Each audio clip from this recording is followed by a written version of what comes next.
Emma Wilson stood beside baggage claim, with one hand locked around the handle of a black rolling suitcase, and before I could say her name, she asked, "Do you still promise to marry me?" The red pen slipped from my fingers. It clicked against the manuscript on my knees, rolled once across page 62, and stopped against the spine. Behind Emma, the baggage carousel groaned to life. Suitcases began sliding down the belt in uneven thuds, but neither of us looked away. Terminal B was bright with hard airport light. Flight numbers flickered above the customs doors. The air smelled of floor wax, stale espresso, wet coats, and jet fuel drifting in every time the automatic doors opened. Emma wore a faded denim button-down over a plain white t-shirt, travel-wrinkled jeans, and gray sneakers marked with rain. Her wavy brown hair had escaped whatever clip once held it back. A yellow manila envelope was tucked under one arm, its red string wrapped so tightly around the clasp that the paper had started to bow. 5 years had passed since she left for London to sign with Foster Publishing. 5 years since my childhood best friend became the best-selling author the rest of the world quoted in bookstores and interviews. 5 years since we stopped calling because success had sharpened into distance.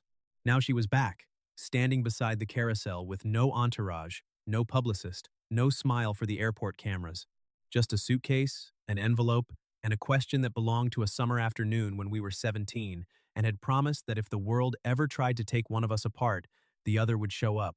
"Emma," I said carefully, "why are you asking me that in an airport?" Her grip tightened around the suitcase handle. "Because Adrian Foster engineered a plagiarism leak this morning," she said. "He sent it to the Literary Chronicle, 3 major distributors, and the streaming company trying to buy the Crown of Crows film rights. There it was. Not romance. Not nostalgia. A threat. What does Adrian want?" I asked. Her eyes moved once toward the departures board, as if she expected the answer to be written above us. "He wants the series IP," she said. "The film rights, the foreign editions, the creative veto, everything. There is a 48-hour rights reversion clause buried in the Fifth Amendment of my original contract. If the publisher's internal board opens a morality investigation, and I fail to contest it in writing before the deadline, Foster Publishing can freeze my copyright and move derivative rights into corporate control pending arbitration." I picked up the red pen, but did not uncap it. "And the marriage question?" Emma looked down at the manila envelope. "There is an old founder's clause," she said. "A family protection clause from before Adrian bought the house. A legal spouse can participate in a temporary voting trust if a rights seizure is triggered. It does not save the books by itself, but it can block the automatic transfer long enough for an injunction and board review." Her voice stayed even. Her face did not. The muscles around her mouth had gone tight from holding too much back. "Adrian timed the leak because he has a streaming deal closing in 48 hours, she said. "If he controls the rights before then, he sells without my approval. If I contest it alone, he forces me into an arbitration firm he picked. If I miss the window, I lose the series." I looked at the envelope, then at the suitcase, then at the childhood friend who had once written entire kingdoms in spiral notebooks beside my parents' garage while I read agency contracts for fun, because I did not know how else to be useful. My practical reason to get involved was clear before any old promise could become dangerous. I was a literary agent and publisher.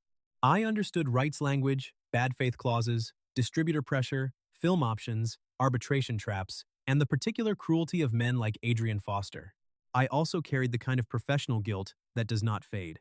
3 years earlier, I had lost a debut author's audio rights because I trusted a publisher's summary instead of reading every amendment myself. I had never forgiven that mistake. I was not going to repeat it with Emma, but I could not let the title of childhood best friend become a shortcut through ethics. "No answer yet," I said. Emma blinked. "What?" "Before I answer anything about marriage, Nolan transfers your representation file to outside counsel. Your rights defense continues, whether I say yes or no. If we use a spousal voting trust, it gets reviewed by your independent attorney, not mine. If I refuse, you still get the injunction strategy, the distributor hold, and the evidence packet." Her eyes widened slightly. "I'm not trying to pressure you. I know." I closed the manuscript on my lap. "That is why we make sure no one else can say you did." The carousel thudded behind her. A navy suitcase tipped sideways and jammed briefly against the rubber flap. A child shouted for his father. The ordinary airport noise kept moving around the edge of the impossible. Emma swallowed. "If you say no, I still keep outside counsel?" "Yes, Nolan still files?" "Yes." And you do not become my agent in this matter? No, not until the conflict is gone, and maybe not then. She looked down at her suitcase handle. Then she nodded once. Okay. Only then did I stand. Come on, I said. We need Morgan Literary before Adrian controls the first headline. The ride into downtown was quiet, except for rain. It struck the windshield in thin, fast lines, silver under the streetlights. Emma sat in the passenger seat with the manila envelope on her lap.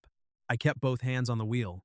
The red pen from the airport rested in the cup holder beside my phone, a small, absurd witness to a day that had already moved faster than any court should allow. At the third traffic light, Emma's phone buzzed. She checked the screen and turned it toward me. Unknown number. Withdraw. The contest. Save your name. The house can still protect your legacy. Screenshot it, I said. Do not reply. Send it to Nolan. She did. What if Adrian already has the distributors? She asked. Then Nolan stabilizes them before they freeze pre-orders. What if the article runs tonight? Sarah handles the reporter line. What if the streaming company signs? We file an emergency rights freeze before business opens tomorrow. She looked at me then. You had this sequence ready. I have had different versions of this sequence ready for 3 years. The wipers dragged rain from the glass. She looked back at the envelope. Because of the client you lost? I did not answer immediately. The old file number surfaced in my mind before the traffic light turned green. Because I should have built a cleaner door for her, I said. Now I build them before the room burns. Morgan Literary occupied the 4th floor of a restored brick building that still smelled faintly of old paper, no matter how many times the cleaners used lemon oil. The elevator opened into a quiet lobby, empty except for Sarah Cole behind the reception desk with her laptop open and her hair pinned up like she had expected a Sunday emergency. Sarah was my assistant, but only people outside the office called her that without caution. She tracked calls, deadlines, courier logs, and human nonsense with the same expression. She stood when she saw Emma. Ms. Wilson, Sarah said. Nolan is in conference room 2. Margaret Hale is joining by video in 7 minutes. I have the Literary Chronicle on hold, but they do not know that yet. Emma stared at her. You already called independent counsel? Sarah looked at me. He texted Foster Wright's emergency from the parking garage. That covers 3 possible disasters, and you are all of them. Thank you, Sarah, I said. I was not complimenting you. No. She slid a clipboard toward Emma. Temporary intake acknowledgement. It says Morgan Literary is not your acting representative for this matter, until outside counsel confirms conflict boundaries. Nolan Carter will witness the transfer. Margaret Hale is independent publishing counsel. Sign if accurate. Emma read every line. Good, she signed. The first safety line entered the record before any strategy did. Conference room 2 had glass walls, an oak table, 3 screens, and a whiteboard Sarah had already titled in black marker. Wilson Wright's defense. 48 hours. Nolan Carter stood near the far screen in shirt sleeves, silver tie loosened, reading the first page of Adrian's notice. He was my senior partner, my oldest professional confidant, and one of the few people I trusted to disagree with me before I became dangerous. He looked up as we entered. Emma, he said, voice softer than usual. Nolan. Then, he turned to me. You are not representing her. Correct. You are not touching any raw Foster archive data. Correct. You are not answering the marriage question until Margaret confirms no consequence alternatives. Correct. Nolan looked at Emma.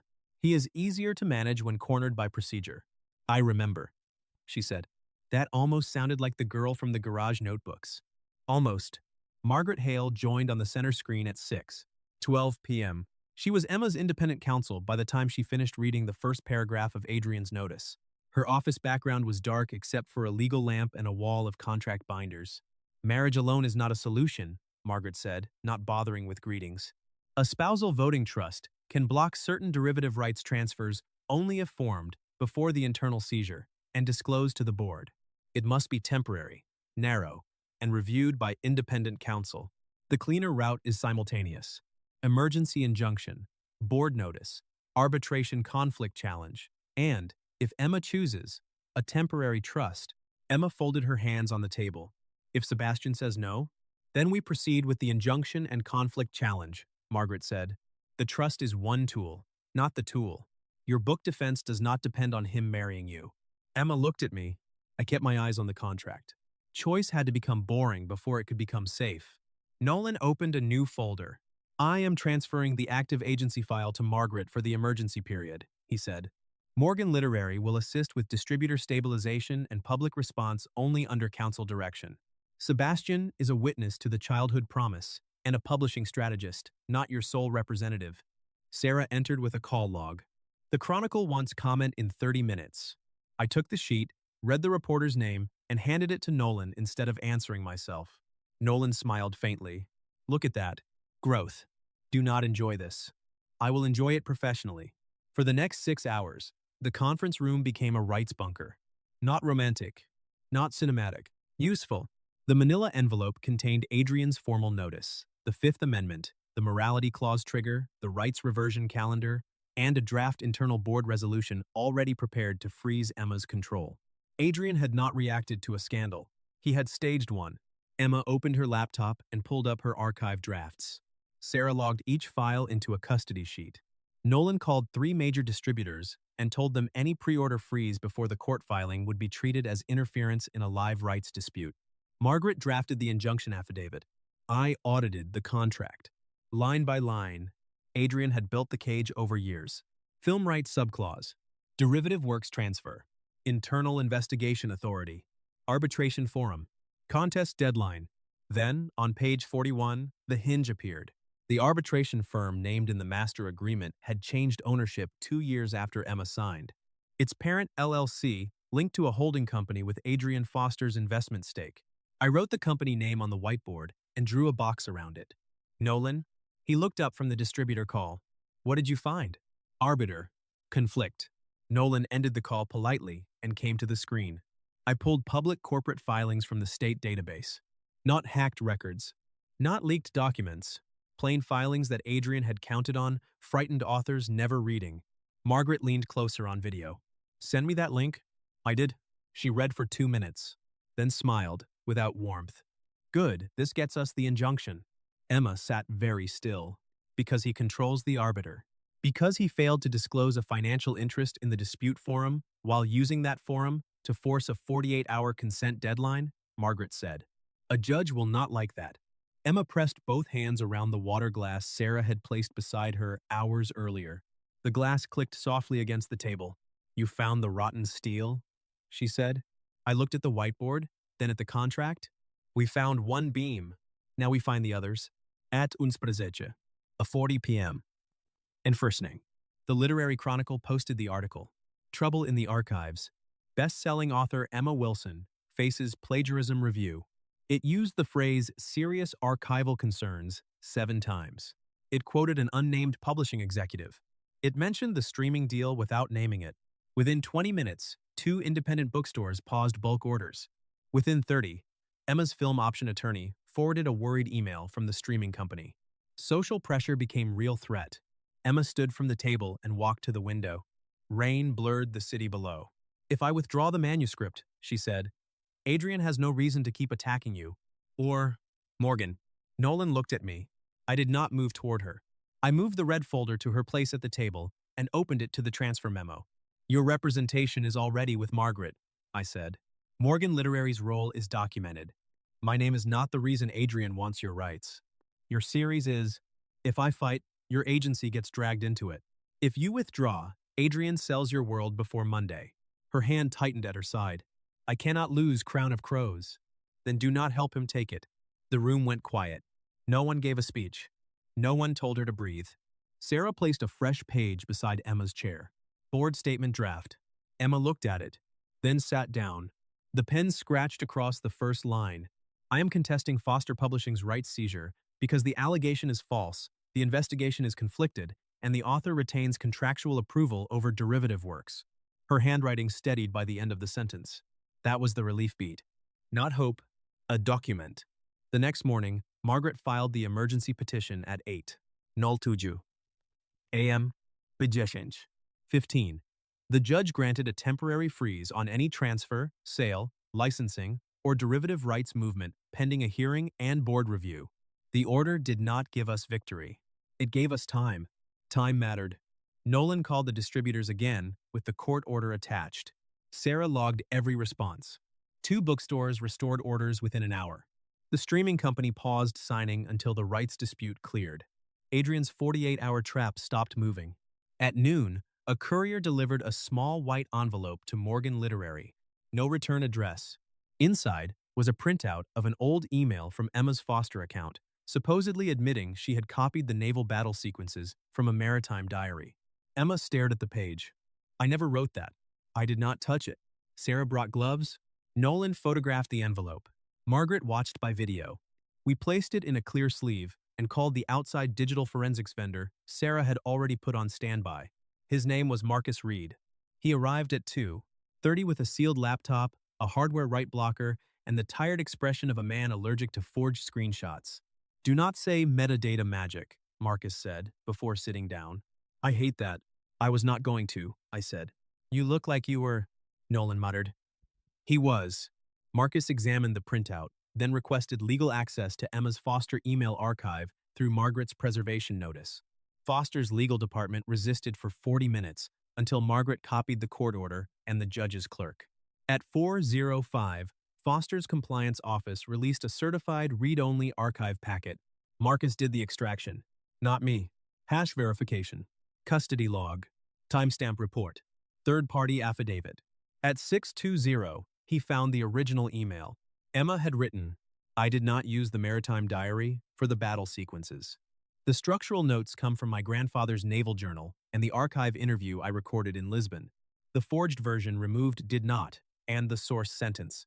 2 missing words. 1 stolen credit. Adrian had not only engineered the leak, someone inside Foster had altered the record. Emma read the original on Marcus's screen. Her fingers curled once against the edge of the table.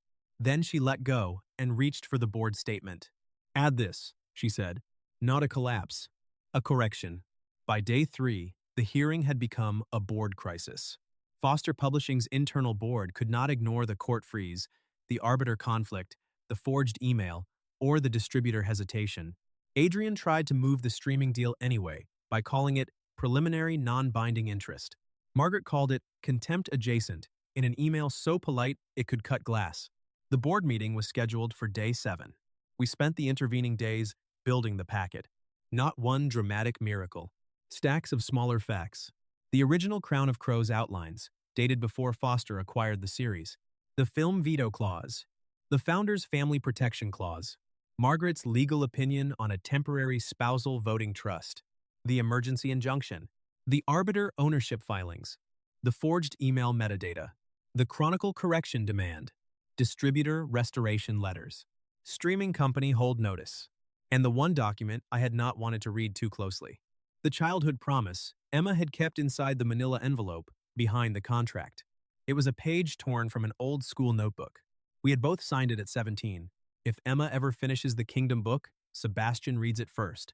If anyone tries to take it, he helps her protect the story. If the only way through is a promise no one else understands, we show up anyway.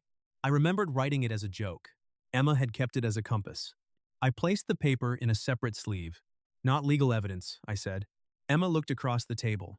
No, but context. Yes. She looked tired, but not lost. The trust packet came last. Margaret prepared 2 paths. Path 1. No marriage. Emergency injunction, independent board challenge, arbitration conflict, distributor stabilization. Path 2. Narrow civil marriage plus temporary spousal voting trust. No asset commingling. No personal debt. No financial benefit to me. Automatic dissolution option after rights freeze. Full board disclosure. And written confirmation that Emma's defense continued even if I refused. I read both paths at 2:00 a.m. under the conference room light. Then I signed the refusal acknowledgement first. It stated clearly that I could say no with no effect on Emma's legal defense. Emma signed the same acknowledgement after me. Only then did Margaret ask, do you both still wish to proceed with the temporary trust filing? Emma looked at me. This time she was not asking from panic. The court had frozen the rights. Margaret had the case. Nolan had the distributors. Sarah had the press log. The defense no longer depended on one answer from me. Yes, Emma said, but only if Sebastian chooses it too. I looked at the old promise in its clear sleeve, then at the red pen beside my hand. Yes? I said. Temporary trust. Full disclosure. Clean exit after the board vote. Margaret nodded. Then I will make it boring enough to survive scrutiny. The civil filing happened without ceremony. No rings. No vows in a hallway. No secret romance hidden inside a crisis. Just two signatures, two attorneys, Nolan as agency witness, Sarah logging the filing time, and Margaret sending the board notice before the ink was dry. If Adrian tried to call it a stunt, he would have to say it under the weight of 32 pages of disclosure. On day 7, we walked into Foster Publishing's boardroom. Adrian Foster sat at the head of the table beneath a wall of framed bestsellers he had not written. He wore a dark suit, an expensive watch, and a smile that had survived too many frightened authors. The board was already seated. Margaret sat beside Emma. Nolan sat near the back as agency witness. I sat 2 seats away from Emma, not beside her, because the room needed visible boundaries. Adrian opened with concern. "Emma," he said, "no one wanted this to become adversarial." Emma opened her red folder. "You triggered the clause before the article was public." His smile thinned. "A precaution. You prepared the board resolution before you received the anonymous tip." The first board member looked up. Margaret slid the timeline packet across the table. Foster Publishing drafted the seizure resolution at 5:12 a.m. The anonymous tip was emailed at 6:0 a.m. The Chronicle received the allegation at 6:19. The morality clause notice was sent to Ms. Group. Wilson at 6:22. That is not a reaction. That is a sequence? Adrian adjusted his cuff. The House acted to protect valuable IP. I stood when Margaret nodded, not as Emma's agent. As a publishing strategist and witness to the packet, valuable IP Adrian intended to sell before the contested deadline, I said. I placed the streaming term sheet on the board table. $8 million film rights offer. Closing window 48 hours after the morality notice. Emma's creative veto blocked the sale. Corporate seizure would remove the veto. The board member nearest Adrian picked up the term sheet. Emma spoke next. Her voice carried. I did not plagiarize the naval battle sequences. The forged email removed 2 words and 1 source sentence. Marcus Reed's third-party forensic report is in tab 4. The original outlines predate the disputed diary claim. The arbiter listed in my contract is financially connected to Adrian Foster's holding company. That conflict is in tab 6. Adrian's lawyer tried to interrupt. Margaret lifted one hand. Careful. The court order is in tab 1. The room changed. Adrian's power had always depended on authors walking into rooms without tabs. Emma had brought 7. The board recessed for 40 minutes. When they returned, Adrian was no longer smiling. The board suspended the rights seizure. The film deal was halted pending Emma's written approval. The arbitration clause was referred for independent review. The plagiarism notice was withdrawn. The board required a public clarification to distributors and trade press. Adrian was removed from sole authority over Emma's series. He did not sign because he was sorry. He signed because every exit behind him had become evidence. Emma watched him place his name on the settlement. Then she capped her pen and closed the red folder. Crown of Crows was hers. Clean, protected, no longer balanced on the answer to an airport question. Outside the boardroom, Nolan handed me a separate folder. Morgan Literary Partnership Committee reviewed the file, he said. Your reputation is clean. No unauthorized representation, no data access, no undisclosed conflict. Sarah's logs are terrifyingly complete. Sarah, standing beside the elevator, said, Thank you. That was not necessarily praise, Nolan said. It sounded like praise. Emma looked from one of us to the other. For the first time in a week, she laughed. The elevator doors opened. Adrian did not follow. That mattered more than I expected. Rain had stopped by the time we reached the street. The pavement was slick, reflecting the city lights the way it had the day Emma arrived. A cab idled near the curb. Somewhere behind us, a revolving door sighed open and shut. Margaret joined us under the awning and handed Emma one final envelope. Dissolution option for the temporary trust, she said. You can terminate the voting trust immediately. The marriage filing can be unwound on the schedule we discussed. Your IP does not depend on staying married, neither does your publishing schedule. Emma took the envelope, then looked at me. I held the leather portfolio against my side and said nothing. Choice had to remain hers before it could include me. Nolan cleared his throat. Sarah and I will be at the office if anyone needs a witness, a notary, or aggressive tea. Sarah frowned. Tea is not aggressive. Yours is. They left us under the awning. For the first time since Terminal B, no deadline was counting down. Emma placed Margaret's envelope on the stone ledge beside us. Then she placed the old promise paper on top of it. This is no longer a shield, she said. No. The rights are safe. Yes, your agency is safe. Yes, if you walk away, I still keep the series. Yes. She looked toward the street, then back at me. I came to the airport asking a crisis question, she said. Now I'm asking a real one. The city moved around us. Tires hissed through rainwater. The traffic light clicked at the crosswalk. Somewhere above, a train passed on the elevated track, a low metal rhythm fading into downtown. Emma opened her suitcase and pulled out a slim manuscript box tied with blue string. I finished the next book on the flight, she said. Last chapter. Rough, but complete. She held it out. Not like evidence. Not like a plea. Like a door. Do you still want to read it first? I looked at the box. Then at the dissolution option. Then at the old promise. My hands had built so many exits that I almost did not recognize an invitation when it arrived without a thread attached. I took the manuscript box. Yes, I said. And after you read it, then I give you notes. Her smile reached her eyes. Brutal notes? Contractually honest notes. Good. She picked up Margaret's envelope and tucked it into her bag. Then she placed the old promise paper in my portfolio. You keep that one, she said. I kept it long enough. 6 weeks later, Emma's public clarification ran in every major trade outlet. No plagiarism. Rights restored. Film deal paused until Emma selected terms. Adrian Foster stepped back from the series after the board investigation opened. The conflicted arbitration firm lost its preferred status. The Chronicle published a correction on page 2, which Sarah called cowardly but usable. Nolan stabilized every distributor. Pre-orders recovered. The streaming company returned with a revised offer that kept Emma's creative veto intact. Crown of Crows remained hers. The temporary voting trust was terminated. The marriage filing remained legally valid, but no asset, contract, or right depended on it. That distinction mattered. Emma moved back into the city in early spring. Not into my apartment. Into a small brick townhouse, 8 blocks from Morgan Literary, with deep windows, a crooked staircase, and one room she called the argument room because it was where she pinned difficult chapters to the wall. On the first Friday after the move, she came to my office with 2 paper cups of coffee and the manuscript box under one arm. The airport red pen sat on my desk beside the final board settlement. I had kept it without admitting why. Emma noticed immediately. You still have that? It writes well. It ran out of ink at the airport. It holds professional significance. She set the coffee beside it. Romantic. Archival. She sat in the chair across from my desk. Not a client chair. Emma's file was with Nolan through the launch cycle, and Margaret handled all rights matters. This meeting had no agenda, no emergency, no court deadline. Only pages. I opened the manuscript box. The first page had a note clipped to it. For Sebastian, who built the door before taking my hand. I looked up. Emma waited, not nervously.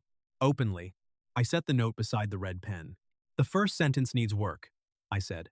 She grinned. There he is. We spent 2 hours on chapter 1. She argued 3 points and won 1. I argued 5 and won 2. The coffee went cold. The old radiator clicked under the window, warming the office in uneven bursts. Rain tapped the brick ledge outside. The scent was paper, ink, dust, and the city, after weather.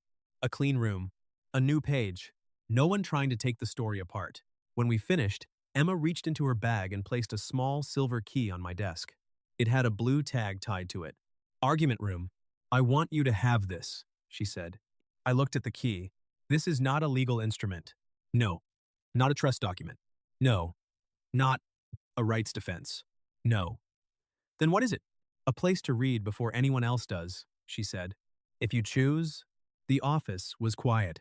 The same quiet that had once made me hide behind schedules and clauses. This time, I did not reach for another document. I picked up the key.